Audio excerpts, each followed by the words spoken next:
It was a Tuesday morning in November, and I was sitting in Mrs. Henderson's fifth period history class when my phone buzzed. Now, we all know the rules about phones in class, but something about this buzz felt different. It felt urgent. My hands were shaking as I glanced down at the screen under my desk. It was my mom, and she never called during school hours unless something was really, really wrong. The text message made my heart stop. Grandma took a turn for the worse.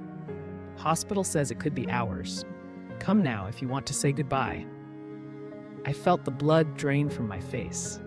My grandmother, the woman who raised me every summer, who taught me how to bake her famous chocolate chip cookies, who never missed a single one of my school plays, was dying. And here I was, trapped in a classroom, learning about the Revolutionary War when I should be holding her hand. But when I stood up to ask Mrs. Henderson if I could leave, her response shocked me to my core. I raised my hand with tears already forming in my eyes. Mrs. Henderson, I need to leave. My grandmother is in the hospital and... Sit down, she interrupted, not even looking up from her lesson plan. We're in the middle of an important lesson about the Boston Tea Party. Whatever it is can wait until after class. But you don't understand, I said, my voice cracking. She's dying. The hospital said I need to come now or I might not get to say goodbye. That's when Mrs. Henderson finally looked at me, and what I saw in her eyes still haunts me today. It wasn't compassion. It wasn't understanding. It was pure, cold indifference. She crossed her arms and said the words that would change everything. I don't care if the Queen of England is dying. You will not disrupt my classroom. The entire class went silent. 28 other teenagers stared at us in complete shock. Even the class clown, Tommy Rodriguez, had his mouth hanging open. What happened next would either make me a hero or get me expelled. Something inside me snapped. This wasn't just about following rules anymore. This was about human decency. This was about the woman who had been more of a mother to me than my own mother during some of the hardest years of my life. I stood up again, and this time my voice was steady and strong. Mrs. Henderson, with all due respect, my grandmother is worth more than any lesson about old tea you could ever teach me. Her face turned bright red. Excuse me? How dare you speak to me that way? Sit down this instant, or I'm calling the principal. Good, I said, grabbing my backpack. Save me the trip. I walked toward the door, and you could hear a pin drop in that classroom. But just as I reached for the handle, Mrs. Henderson's voice boomed behind me. If you walk out that door, you'll be suspended for insubordination. Your college applications will be ruined. Is that really what you want? I turned around and said something that made her jaw hit the floor. I looked Mrs. Henderson straight in the eyes and said, you know what will really ruin my future? Living with the regret that I chose your history lesson over being there for the woman who loved me unconditionally. The classroom was so quiet you could hear the clock ticking on the wall. Some of my classmates were nodding in agreement. Others had tears in their eyes. Even Sarah Mitchell, who never spoke up about anything, whispered "go" under her breath. Mrs. Henderson's face went through about 5 different colors. She clearly wasn't used to students standing up to her, especially not with the entire class watching. She stammered for a moment, then pointed her finger at me like I was some kind of criminal. Fine. Go to Principal Martinez's office right now. And don't expect any sympathy from him. He backs his teachers 100%. As I walked out of that classroom, I heard something that gave me chills. One by one, my classmates started clapping. It wasn't loud or dramatic. It was respectful, like they understood exactly what was happening. But what I discovered in the principal's office would change everything I thought I knew about authority. The hallway seemed longer than usual as I walked toward the principal's office. Each step felt like I was walking toward my doom, but also toward something important, something that mattered more than grades or college applications. My heart was pounding so hard I could hear it in my ears. Part of me wondered if Mrs. Henderson was right. Maybe I was throwing my future away. Maybe I should have just waited until after class and hoped for the best. But then I remembered Grandma's voice from just last week when she called to tell me how proud she was of my report card. Education is important, sweetheart, she had said. but never let anyone convince you that rules matter more than love. It was like she had known this moment was coming. As I approached the principal's office, I could see Mrs. Henderson through the window, already on the phone, probably calling ahead to make sure I got the harshest punishment possible. I took a deep breath and knocked on Principal Martinez's door. When he looked up from his desk and saw my face, his reaction was nothing like what I expected. "Come in," Principal Martinez said, and I was surprised by how gentle his voice sounded. I had expected him to be angry, ready to lecture me about respect and following rules. Instead, he gestured to the chair across from his desk and said, "Please, sit down. Tell me what's going on." Before I could even start talking, the tears came. All the stress and fear and anger I'd been holding in just poured out of me. "My grandmother is dying," I managed to get out between sobs, "and Mrs. Henderson won't let me leave to see her." Principal Martinez leaned forward in his chair, and I saw something in his eyes that I hadn't seen in Mrs. Henderson's: genuine concern. "Tell me exactly what happened," he said quietly. So I did. I told him about the text message, about begging to leave, about Mrs. Henderson's cold response. I told him how she said she didn't care if the Queen of England was dying. I told him about the threat of suspension and ruined college applications. When I finished my story, Principal Martinez did something that left me speechless. Principal Martinez reached into his desk drawer and pulled out his car keys. "Let's go," he said simply. I stared at him in confusion. "Go where?" "To the hospital. I'm driving you myself." I couldn't believe what I was hearing. This was the man who was supposed to punish me for insubordination. The man who Mrs. Henderson said would back his teachers 100%. And here he was, offering to personally drive me to see my dying grandmother. But what about Mrs. Henderson? She said I'd be suspended. She said you always back your teachers. Principal Martinez stood up and grabbed his jacket. There's a difference between backing your teachers and backing wrong behavior. What Mrs. Henderson did today was wrong, and I intend to have a very serious conversation with her when we get back. He paused at the door and looked at me with kind eyes. Some things are more important than classroom rules. Family is one of them. But what happened next would shock the entire school. As we walked through the school hallways together, I noticed other teachers and students staring. It wasn't every day you saw the principal leaving school in the middle of the day with a student. Some looked confused, others looked concerned. In his car, Principal Martinez asked me about my grandmother. I told him about how she'd raised me during my parents' messy divorce, how she taught me to be strong and independent, how she always believed in me even when I didn't believe in myself. "She sounds like an amazing woman," he said as we pulled into the hospital parking lot. "I lost my own grandmother 5 years ago. I wish I had been there at the end." That's when I realized something important. Principal Martinez wasn't just a school administrator.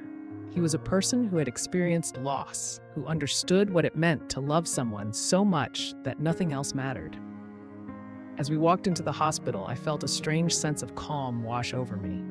I was going to see Grandma. I was going to hold her hand and tell her I loved her. But when we got to her room, what I found there would haunt me forever. Grandma looked so small in that hospital bed, connected to machines that beeped and whirred. But when she saw me walk through the door, her eyes lit up like Christmas morning. "There's my girl," she whispered, and her voice was weak but filled with love. I rushed to her bedside and took her hand. It felt fragile, like paper, but her grip was still strong. "I'm here, Grandma. I'm here." Principal Martinez quietly introduced himself to my parents, who looked shocked to see him there. My mom started to apologize for me leaving school, but he held up his hand. "Your daughter did exactly what she should have done," he told her. For the next hour, I sat with Grandma and told her everything. About school, about my friends, about my dreams for the future. She listened to every word, occasionally squeezing my hand to let me know she was still there with me. Then, as the sun was setting outside her window, she looked at me with the most peaceful expression I'd ever seen. Her final words to me would guide my life forever. "Promise me something, sweetheart," Grandma whispered, her voice getting fainter. Anything, I said, leaning closer. Promise me you'll never let anyone make you choose between what's right and what's easy. You stood up for love today, and that took courage. Keep that courage with you always. I nodded through my tears, promising her I would. She smiled then, the same smile she'd given me 1,000 times before when I accomplished something she was proud of. I love you to the moon and back, she said, repeating the phrase she'd said to me every night when I was little. I love you to the moon and back too, Grandma. Those were the last words we ever said to each other. She closed her eyes and peacefully passed away 20 minutes later, surrounded by everyone who loved her. Principal Martinez stayed with us through it all.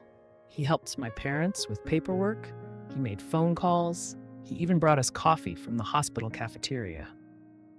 But the real surprise came when we returned to school the next day. When I walked into school the next morning, everything felt different.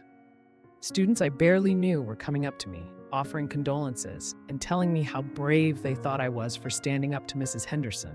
But the biggest shock came when I walked past Mrs. Henderson's classroom. There was a substitute teacher inside, and Mrs. Henderson was nowhere to be seen. During lunch, my friend Jessica filled me in on what had happened after I left. Apparently, Principal Martinez had called Mrs. Henderson to his office immediately after returning from the hospital. The meeting lasted over an hour, and several teachers reported hearing raised voices. Nobody knows exactly what he said to her, Jessica whispered, but she went straight to the parking lot afterward and hasn't been back since. I felt a strange mix of emotions. Part of me was glad that Mrs. Henderson was facing consequences for her heartless behavior. But part of me also felt sorry for her. She was clearly struggling with something deeper than just classroom management. Then Principal Martinez made an announcement that changed our school forever. The next day, Principal Martinez called a special assembly for all students and teachers. I was nervous about facing the entire school, but he had asked me to be there for a special reason. Yesterday, he began, addressing the packed auditorium, something happened at our school that reminded me why we're really here. We're not just here to teach subjects and enforce rules. We're here to prepare young people for life, and life sometimes requires us to make difficult choices. He went on to tell the story of what had happened, though he was careful not to embarrass Mrs. Henderson by name. He talked about the importance of compassion, of treating family emergencies with the seriousness they deserved. Then he announced something that made the entire auditorium gasp. Effective immediately, we're implementing the Family First policy. Any student facing a genuine family emergency will have the support of this administration, no questions asked. We're also establishing a fund to help students who need to travel to be with family during crises. The applause was thunderous.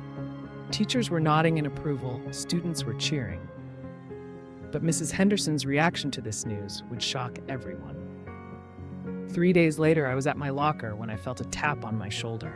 I turned around to find Mrs. Henderson standing there, looking nothing like the stern, inflexible teacher I remembered. Her eyes were red, like she'd been crying, and she seemed smaller somehow. "Could I speak with you for a moment?" she asked quietly. I nodded, not sure what to expect. We walked to an empty classroom, and she closed the door behind us. For a long moment, she just stood there, struggling to find the words.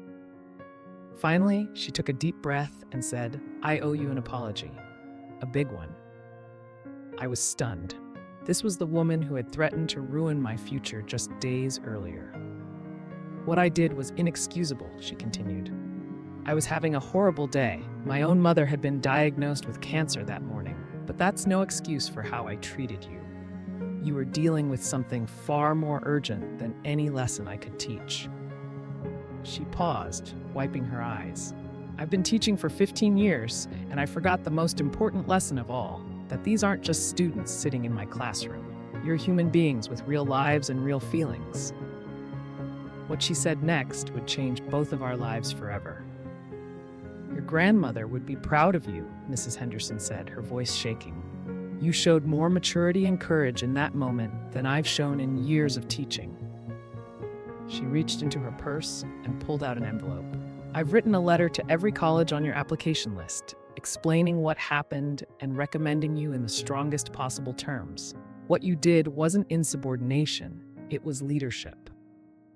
I took the envelope, still processing this complete transformation of the woman who had been my adversary just days earlier. I've also asked Principal Martinez if I can take some time off to be with my own mother during her treatment. You reminded me what really matters. We talked for another 20 minutes, and I learned things about Mrs. Henderson I never would have guessed. She'd been dealing with her own family crisis and had let it turn her heart cold. Seeing me fight for my grandmother had forced her to confront her own fears about losing her mother.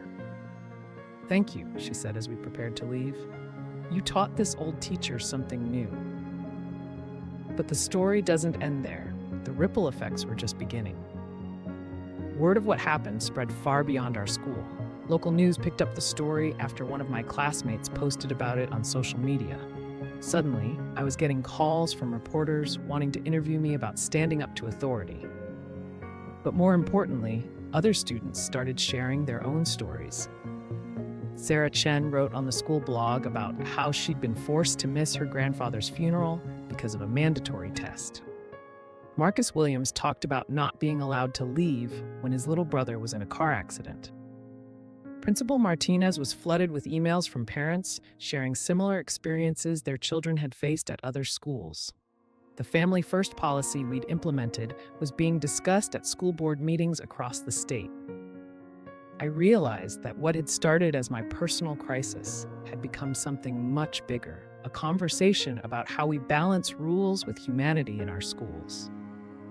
The best part was seeing how it affected my classmates.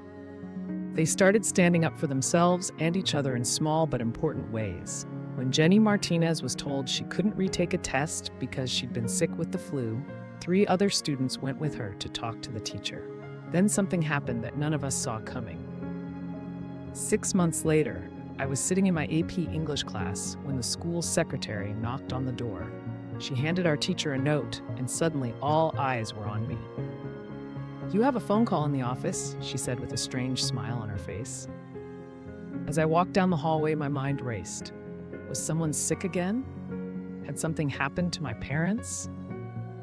But when I picked up the phone, the voice on the other end was professional and excited. "Is this the young woman who started the Family First movement in schools?" It turned out to be a producer from a major talk show. They wanted me to come on television to discuss how my grandmother's death had sparked a nationwide conversation about compassion in education. I was speechless. I had never intended to start a movement. I had just wanted to say goodbye to the woman I loved. "We've received hundreds of letters from students and parents across the country," the producer explained. "Your story has inspired schools in 12 states to implement similar policies. But appearing on national television would bring challenges I never expected." 2 weeks later, I found myself in a studio in New York City, sitting across from one of the most famous talk show hosts in America. The bright lights were blinding, and my hands were shaking with nerves. "Tell us about that day," the host said gently, "the day you chose love over rules." As I shared my story with millions of viewers, I kept thinking about Grandma. She would have been so proud to see me on television, but more than that, she would have been proud that I was using my voice to help other people. During the commercial break, the host leaned over and said something that surprised me. "You remind me of my own granddaughter. She's about your age, and I hope she would have the courage to do what you did." After the show aired, my school was flooded with letters from students who had similar experiences. One girl from Texas wrote about missing her father's last moments because her teacher wouldn't excuse her from a pop quiz. A boy from Oregon shared how he'd been suspended for leaving school to help his mother, who had collapsed at work. The most powerful letter came from someone I never expected to hear from. The letter arrived at my house 3 weeks after the television appearance. The return address simply said "a teacher in Iowa," but when I opened it and started reading, I knew it was from someone who had been deeply affected by my story. "Dear brave student," it began. "I had been teaching for 22 years, and until I saw your interview on television, I thought I was a good teacher. I followed the rules, maintained order in my classroom, and prepared my students for tests. The letter went on to describe how this teacher had always prioritized discipline over compassion, rules over relationships, but watching my story had forced her to examine her own behavior. Last month, a student asked to leave my class because his grandmother was in the hospital. My first instinct was to say no. We had an important test coming up. But then I remembered your story, and I realized I was about to make the same mistake your teacher made. She had let the student leave, and he was able to be with his grandmother during her final hours. More importantly, the teacher realized that her classroom could be a place of both learning and caring. But the letter's ending would bring me to tears. I want you to know, the letter continued, that your grandmother's legacy is living on in classrooms across the country. Because of her granddaughter's courage, thousands of students will never have to choose between education and love. She ended the letter with a simple but powerful message. Thank you for teaching this teacher how to be human. I sat in my room holding that letter and cried, not from sadness, but from overwhelming gratitude. Grandma had always said that everything happens for a reason, and I was finally starting to understand what she meant. That weekend, I visited Grandma's grave and told her about the letter, about the television show, about all the lives that had been touched by her final lesson. I placed fresh flowers on her headstone, the same type of wildflowers she used to pick during our summer walks. As I sat there in the quiet cemetery, I felt her presence so strongly it was like she was sitting right beside me. I could almost hear her voice saying, "I'm so proud of you, sweetheart. You kept your promise." That's when I made a decision that would change my entire future. Sitting there by Grandma's grave, I realized that this experience had shown me what I wanted to do with my life. I had been planning to major in business, but now I knew I was meant to work with young people, to be the kind of advocate I had needed that day in Mrs. Henderson's classroom.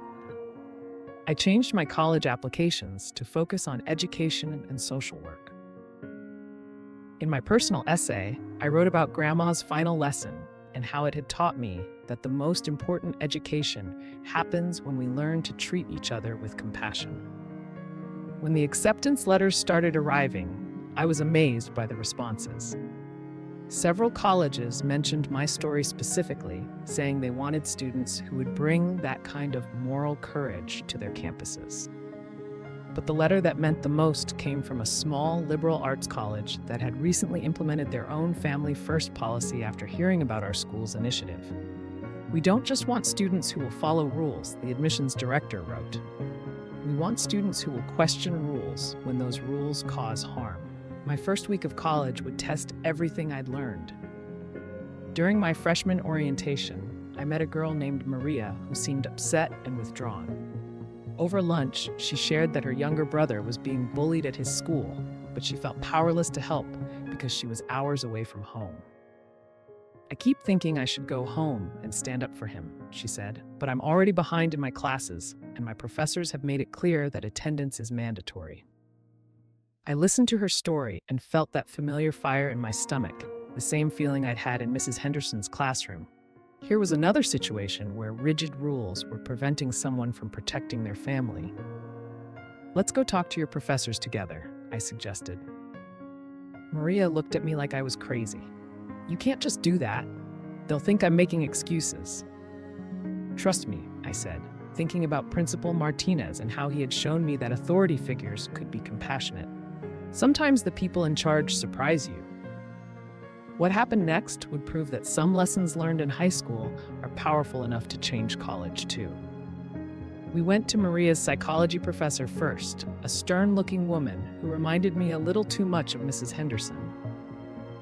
But instead of demanding special treatment, I helped Maria explain the situation clearly and honestly.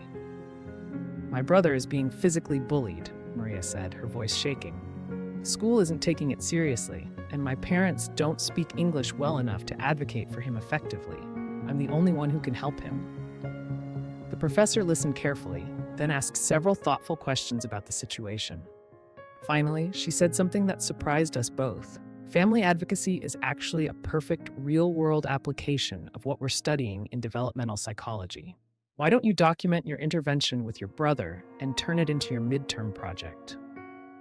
Not only was Maria excused from class, but she was given academic credit for helping her family. We visited her other professors that day, and each one found creative ways to support her while maintaining academic standards. By the end of the week, Maria was on a bus home, armed with research about bullying intervention and a list of resources from the College Counseling Center.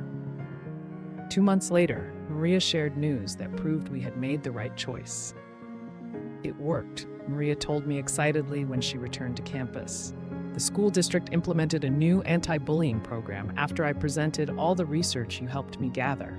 My brother hasn't been bothered since. But the best part was what happened to Maria herself. Standing up for her brother had given her confidence she'd never had before. She started speaking up in class discussions, joined the student advocacy group, and eventually became a peer counselor for other students dealing with family crises. You taught me that caring for family isn't a weakness or an excuse, she told me. It's actually a strength that can be channeled into making things better. Word of our success spread around campus, and soon other students were coming to us for advice on how to handle similar situations. We realized we had accidentally created an informal support network for students who needed to balance family responsibilities with academic demands. The Dean of Students heard about what we were doing and asked us to formalize it into an official program. Students helping students, she said. It's exactly what this campus needs. But our biggest challenge was yet to come. During my junior year, I faced a situation that would test everything I believed about standing up for what's right. My roommate Jessica received devastating news. Her father had been diagnosed with terminal cancer and given only weeks to live. But Jessica was in the middle of her senior thesis, a project that was worth half her grade in her major. Her advisor was known for being inflexible about deadlines, and Jessica was terrified that asking for an extension would jeopardize her graduation. I can't miss this time with my dad, she sobbed, but I also can't throw away 4 years of college. I thought about Grandma, about Principal Martinez, about all the lessons I'd learned about fighting for what matters most. Then I made a decision that surprised even me. We're going to see your advisor together, I said, and we're going to make her understand. Jessica looked at me in panic. You don't know Professor Williams. She's not like your high school principal. She doesn't care about sob stories. Then we'll have to change her mind, I said, remembering Grandma's words about never choosing the easy path over the right one. Walking into Professor Williams' office felt like entering a war zone. Professor Williams was exactly as intimidating as Jessica had described. Her office was filled with awards and honors, and her expression made it clear that she didn't appreciate being interrupted during her office hours.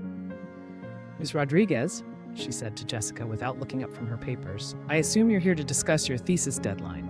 Let me save us both some time. Extensions are not granted except in cases of documented medical emergencies affecting the student directly.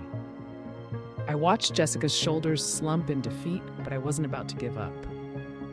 Professor Williams, I said respectfully but firmly, what if we told you that Jessica's thesis could actually be stronger if she takes the time she needs right now? That got her attention. She finally looked up from her papers, her eyes narrowing as she studied me. And who exactly are you?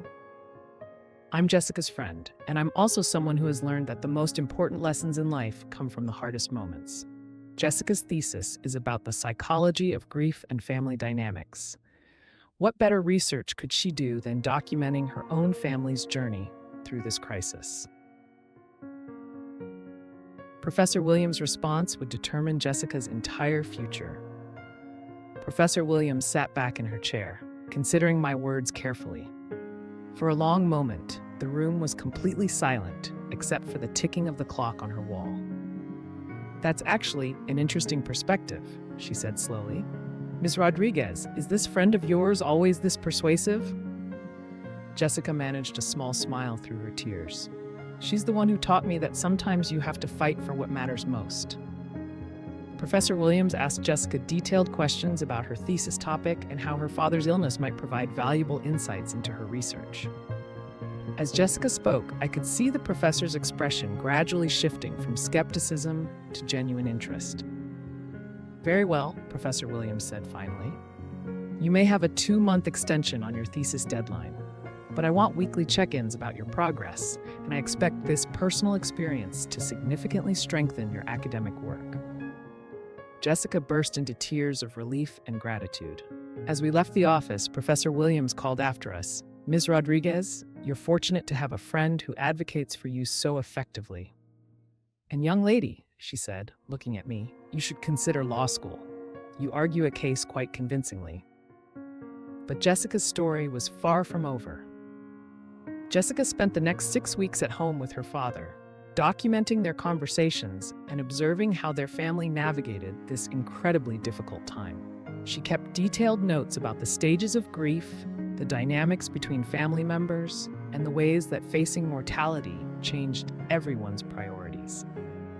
When she returned to campus, she had material for what would become one of the most powerful senior theses our department had ever seen.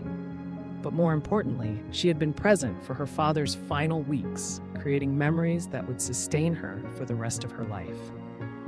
"I can never repay you for what you did," she told me the night before she defended her thesis.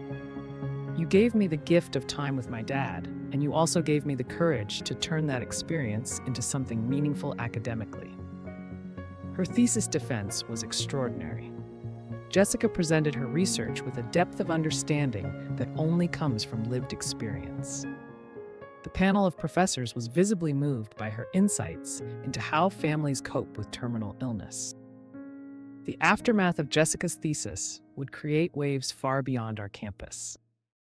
Jessica's thesis was selected for publication in a major psychology journal, something that almost never happens to undergraduate work. The editor noted that her combination of personal experience and academic rigor had created a unique and valuable contribution to the field. But the recognition went beyond academic circles. A national grief counseling organization invited Jessica to speak at their annual conference. Her presentation about being present during family crises while maintaining academic goals resonated with professionals across the country. Soon, she was getting calls from other universities wanting to know about our informal student support network. How did we help students balance family responsibilities with academic demands? What strategies did we use to work with resistant faculty members? Before we knew it, we were consulting with colleges across the nation about implementing family-first policies in higher education. The movement that had started in my high school was now transforming universities coast to coast. "Your grandmother started something really special," Jessica told me as we prepared for another consulting call. She probably never imagined that her final lesson would reach this far. But our work was attracting attention from an unexpected source. During our senior year, we received a call that neither of us saw coming. A representative from the Department of Education wanted to meet with us about our work supporting students with family emergencies. "We've been tracking the outcomes at schools that have implemented family-friendly policies," the official explained during our video conference. "The results are remarkable: higher graduation rates, improved mental health outcomes, and stronger family relationships among students." They were considering recommending family emergency policies as part of federal education guidelines. Our grassroots movement, which had started with me begging to see my dying grandmother, was being considered for national policy implementation. The meeting was both exciting and overwhelming. Here we were, college seniors who had simply tried to help fellow students, and suddenly we were being asked to advise the federal government on education policy. "What would your grandmother think about this?" Jessica whispered to me during a break in the meeting. I smiled, thinking about Grandma's words about courage and standing up for what's right. She'd probably say we're just getting started. Then came the phone call that would change everything again. 3 weeks before graduation, I was in the library cramming for finals when my phone rang. The caller ID showed a number I didn't recognize, but something made me answer it anyway. "Is this the young woman who started the Family First movement?" asked a familiar voice that I couldn't quite place. "Yes, this is her," I replied cautiously. "This is Principal Martinez?" I hope you remember me." My heart skipped a beat. Of course I remembered him, the man who had driven me to the hospital, who had shown me that authority figures could be compassionate, who had started this entire chain of events. "Principal Martinez, how could I forget you? You changed my life that day." "Actually," he said with a chuckle, "I think you changed mine. I'm calling because I have some news that I think will interest you. Remember Mrs. Henderson?" I felt my stomach tighten. Even after all these years, hearing her name brought back a flood of emotions. What about her? "She's asked me to get in touch with you. She has something she wants to tell you." What Mrs. Henderson had to say would bring our story full circle in the most unexpected way. 2 days later, I found myself back in my old high school, sitting in the same principal's office where this entire journey had begun. But this time, Mrs. Henderson was there too, and she looked completely different from the stern woman I remembered. Her eyes were soft and kind, and when she smiled at me, it was genuine and warm. "Thank you for agreeing to see me," she said. "I know I have no right to ask for your time after how I treated you." "It's okay," I said, surprised by how calm I felt. "We all make mistakes." "What I did wasn't just a mistake," she said firmly. "It was cruel and wrong, but I want you to know what happened after that day, because your courage didn't just change your life, it transformed mine." She told me about taking time off to care for her mother during cancer treatment, about learning what it felt like to be on the other side, desperately wanting to be with a loved one during a medical crisis, about realizing that her rigid adherence to rules had been a way of avoiding the messy, complicated reality of human emotion. "I've spent the last 4 years completely changing how I teach," she said. "My classroom is now a place where students know they can come to me with anything: family problems, personal struggles, academic challenges." What she said next would leave me speechless. "I've also been working with other teachers across the district, training them on how to handle family emergencies with compassion," Mrs. Henderson continued. "We call it the Family First Training Program, and it's based entirely on what I learned from watching how you handled our confrontation." I stared at her in amazement. The woman who had once threatened to ruin my future was now using our conflict as a teaching tool to help other educators become more compassionate. Last month, I had a student whose father was deployed overseas and was injured in an accident. Instead of making her wait until after class to deal with the emergency call, I immediately excused her and even drove her home myself so she could be with her family while they waited for news. Her voice broke slightly. "Your grandmother would be so proud to know that her granddaughter's courage is still saving other families from going through what you went through." She reached into her purse and pulled out a framed photo. "This is my mother, 2 weeks before she passed away last year. I was able to be with her at the end because I had learned from you that some things are more important than lesson plans." But she wasn't done with her surprises.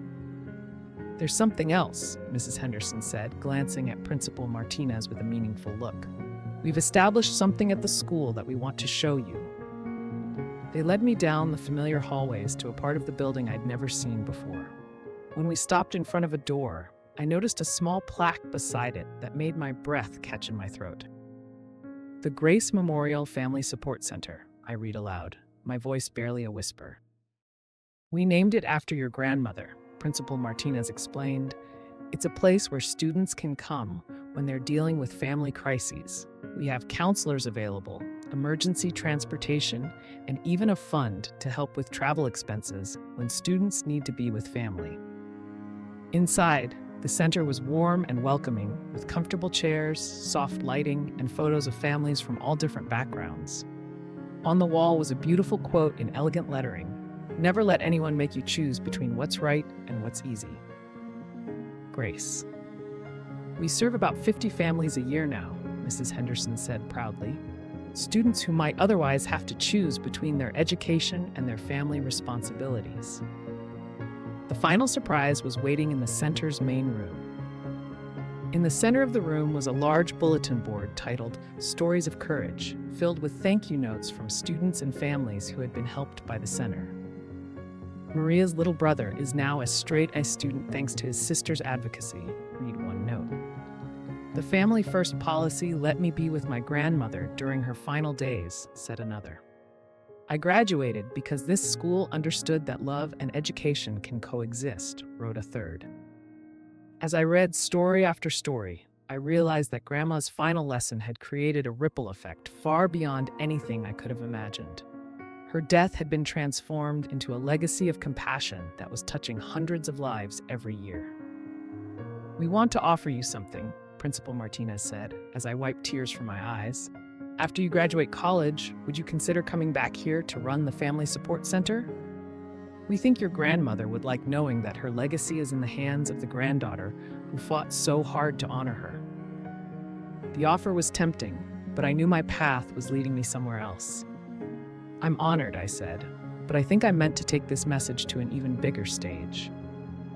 What I was planning would honor Grandma's memory in a way that would reach millions. I'm starting a nonprofit organization, I announced to their surprised faces. It's called the Grace Foundation, and its mission is to help schools across the country implement family-friendly policies and support systems. I had been planning this for months, working with Jessica and several professors to develop a comprehensive program that could be adapted to different types of schools and communities. We've already received interest from over 200 schools in 37 states, I continued excitedly.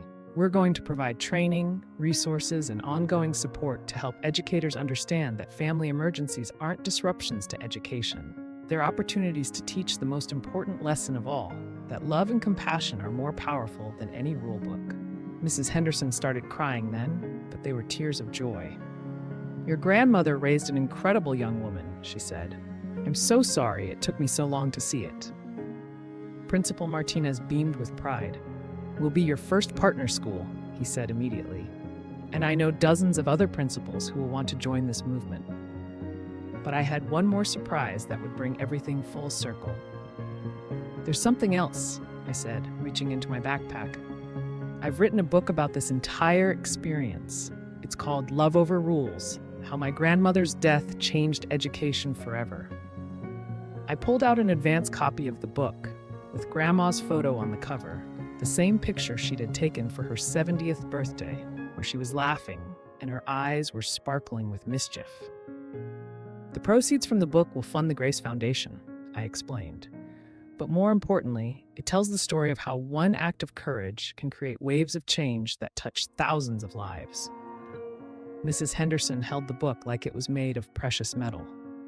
May I read the dedication? She asked softly. I nodded, and she opened to the first page and read aloud, to Grandma Grace, who taught me that the most important education happens when we learn to love each other well. And to every educator who chooses compassion over convenience, you are changing the world one student at a time. She looked up at me with tears in her eyes. Thank you for including teachers like me in your vision of hope. Thank you for believing that people can change. The book's publication would bring one final surprise. 6 months after graduation, I was sitting in my tiny apartment, working on grant applications for the Grace Foundation, when my publisher called with news that changed everything.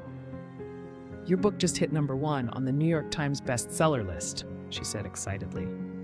We're getting calls from major television shows, podcasts, and speaking bureaus. Everyone wants to hear your story. I sat there in stunned silence. The book that had started as a way to honor Grandma's memory was now reaching millions of people across the country. The phones started ringing constantly, parents sharing their own stories of inflexible school policies, teachers asking for guidance on how to be more compassionate, students thanking me for giving them permission to stand up for their families. But the call that meant the most came from an unexpected source. It was a woman named Jennifer calling from a hospital in Oregon. I just wanted to thank you, she said, her voice shaking with emotion. My daughter read your book and showed it to her teacher when I was in a car accident. Because of your story, that teacher let her leave school to be with me during emergency surgery. I'm alive today, partly because my daughter was there to advocate for me when I couldn't speak for myself. That call would inspire the next chapter of my mission. Within a year, I was traveling across the country, speaking at schools, conferences, and education summits about the importance of balancing rules with compassion. Each event brought new stories, new connections, and new opportunities to spread Grandma's message. At a high school in Texas, a student approached me after my presentation with tears in her eyes. My teacher wouldn't let me go to my brother's graduation ceremony because it conflicted with a test, she said. But after hearing your story, I'm going to talk to the principal. My brother has been in the military for 4 years, and this is the most important day of his life. 2 weeks later, she emailed me a photo of herself at her brother's graduation ceremony. The principal not only excused me from the test, she wrote, but he also arranged for me to take it early so I wouldn't fall behind. Thank you for teaching me that it's okay to fight for what matters most. Stories like this came from every city I visited. Students who had been afraid to advocate for their families were finding their voices. Teachers who had been rigidly following rules were learning to make exceptions for compassionate reasons. But the most emotional moment came during a speech that hit very close to home. 2 years after starting my speaking career, I received an invitation that brought everything full circle. My old high school wanted me to give the commencement address to that year's graduating class. Standing on the stage where I had once been just another student, looking out at an auditorium filled with families celebrating their children's achievements, I felt Grandma's presence so strongly it was like she was sitting in the front row. 4 years ago, I began. I sat in one of those seats, and I thought I understood what education was about. I thought it was about following rules, getting good grades, and preparing for college. I had no idea that the most important lesson of my life would come from a moment of crisis when I had to choose between a history lesson and holding my dying grandmother's hand. I told them about that day, about Principal Martinez's kindness, about Mrs. Henderson's transformation, about all the students who had been helped by the Family Support Center that now bore Grandma's name. Your diploma represents more than academic achievement, I concluded. It represents your readiness to go into the world and make it a more compassionate place. The standing ovation lasted so long that something magical happened. As the applause continued, I noticed a familiar figure standing at the back of the auditorium. It was Jessica, my college roommate, who had driven 4 hours to surprise me at this speech. But she wasn't alone. Standing next to her was a woman I had only seen in photographs, Jennifer, the mother from Oregon, whose daughter had used my story to advocate for family time during a medical emergency. After the ceremony, Jennifer approached me with her daughter Sarah, now a high school senior herself. I had to come, Jennifer said. Sarah starts college in the fall, and she wanted to meet the person whose story saved her mom's life. Sarah, a confident young woman with her mother's kind eyes, handed me a letter. I wrote this for you, she said simply. As I read her words, my eyes filled with tears. Dear author of my courage, because of your grandmother's lesson and your bravery in sharing it, I learned that love isn't weak. It's the strongest force in the world. I'm going to study medicine so I can help other families during their scariest moments. Your grandma's legacy lives on in every person who chooses compassion over convenience. Sarah's letter contained one more surprise that would change my perspective forever. P.S. Sarah's letter continued, I've started a club at my school called Grace's Warriors. We help students navigate family crises and advocate with teachers and administrators when needed. We've helped 32 families this year, and we're training students at other schools to start their own chapters. I looked at Sarah in amazement. Here was a teenager who had never met my grandmother, but who was carrying forward her legacy in ways I had never imagined possible. We call ourselves Grace's Warriors because we're fighting for the same thing your grandma taught you, Sarah explained. We fight for the right to love our families without having to sacrifice our education. Over the next hour, I met 6 other students from different schools who had started similar programs. They showed me photos on their phones of Grace's Warriors chapters across the Pacific Northwest. Hundreds of young people who were using Grandma's final lesson to help their peers. Your grandmother would be so proud, Jennifer told me as we watched the students excitedly planning their next advocacy project. She probably never imagined that her words would inspire a whole army of young advocates. but the most powerful moment was yet to come. As the evening wound down, I found myself standing in front of the Grace Memorial Family Support Center with Jessica, Jennifer, Sarah, and the other student advocates. The building was quiet now, but during school hours, it buzzed with activity as students and families received the support they needed during difficult times. Sarah placed her hand on the plaque bearing Grandma's name. "Tell me about her," she said softly. "Tell me about the woman whose courage started all of this." So I did. I told them about Grandma's chocolate chip cookies and her summer garden, about how she taught me to be strong and independent, about her unwavering belief that love should always guide our choices, about her final words encouraging me to never choose the easy path over the right one. "She sounds like she was an amazing woman," Sarah said when I finished. "She was," I replied, feeling that familiar warmth that always came when I talked about Grandma. "But you know what I think would make her happiest? It's not that buildings are named after her or that books are written about her lessons. It's that young people like you are choosing to live by her values." Then Sarah said something that brought tears to everyone's eyes. "I promise you," Sarah said, looking directly into my eyes, "that I will never let anyone make me choose between what's right and what's easy. And I promise that I will teach that lesson to every person I meet who needs to hear it." Around us, the other student advocates nodded in agreement, each making their own silent promise to carry forward Grandma's legacy. Standing there in the gathering darkness, surrounded by young people who had been inspired by a woman they'd never met, I finally understood the full meaning of Grandma's final lesson. It wasn't just about that one day when I chose to leave school to be with her. It was about creating a ripple effect of courage that would continue long after both of us were gone. I looked up at the stars beginning to appear in the evening sky and whispered, "I kept my promise, Grandma. I never stopped choosing love over rules." Jessica squeezed my hand. "She knows," she said softly, "and she's proud." As we walked back to our cars, I felt a profound sense of peace. The scared 17-year-old who had begged to leave Mrs. Henderson's classroom was gone, replaced by a woman who understood that sometimes the most important lessons come from the hardest moments. But this story doesn't end here. It continues every day. Today, the Grace Foundation operates in 47 states, helping thousands of schools develop compassionate policies for family emergencies. We've trained over 10,000 educators in what we call compassionate authority, the art of maintaining academic standards while honoring the full humanity of students and families. Mrs. Henderson now works with us as a senior trainer, sharing her transformation story with teachers who struggle to balance rules with compassion. "I teach them that being flexible isn't being weak," she often says. "It's being human."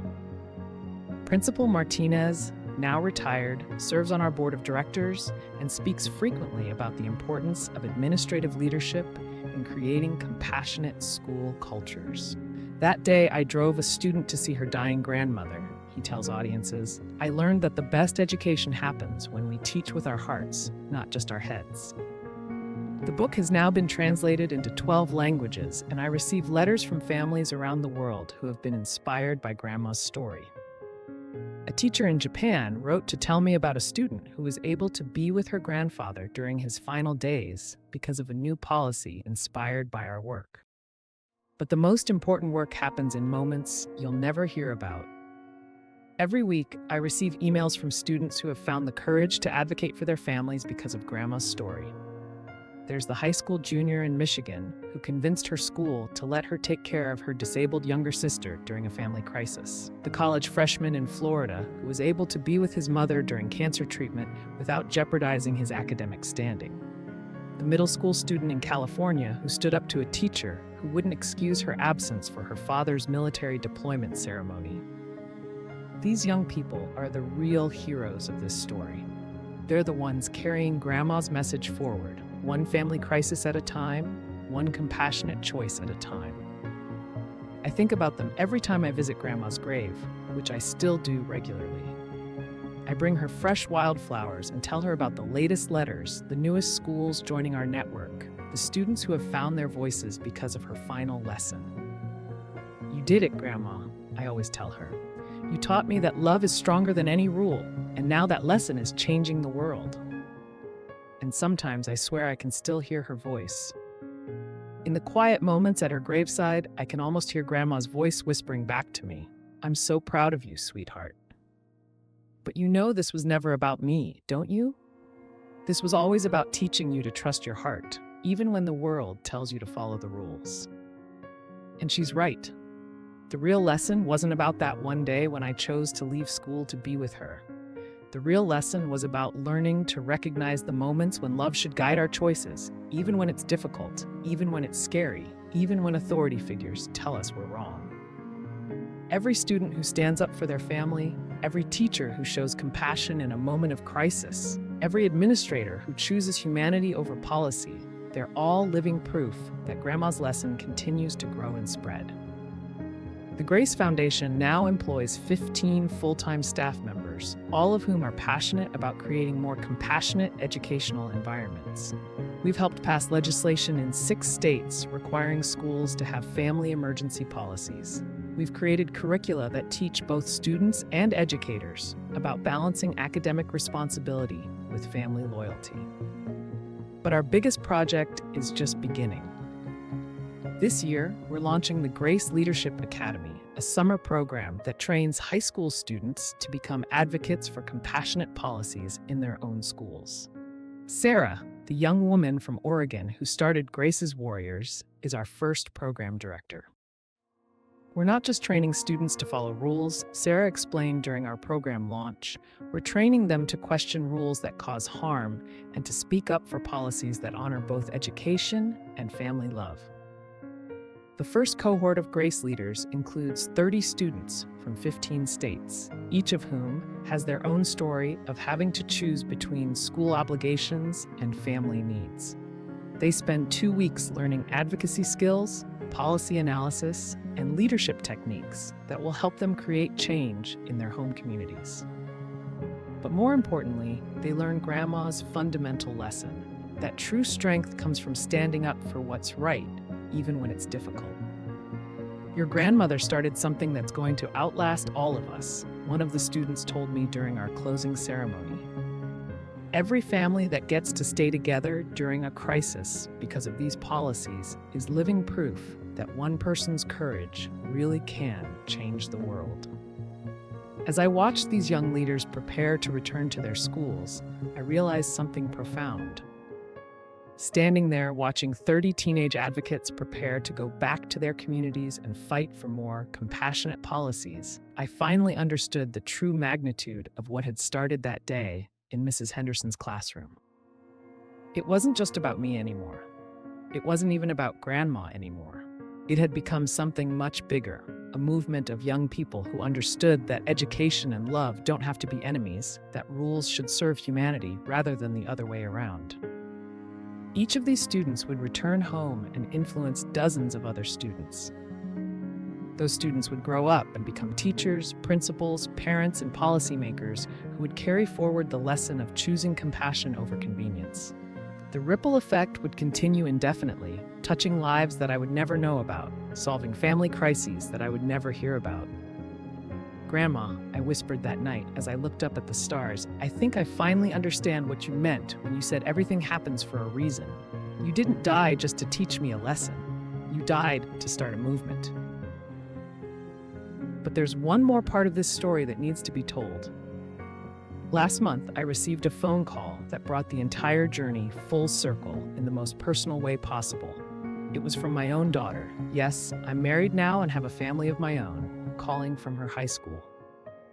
"Mom," she said, and I could hear the tears in her voice, "Daddy's in the emergency room, and my teacher won't let me leave to be with him." For just a moment, I felt that familiar surge of anger and frustration, but then I smiled because I knew exactly what to do. "Sweetheart," I said calmly, "here's what you're going to do.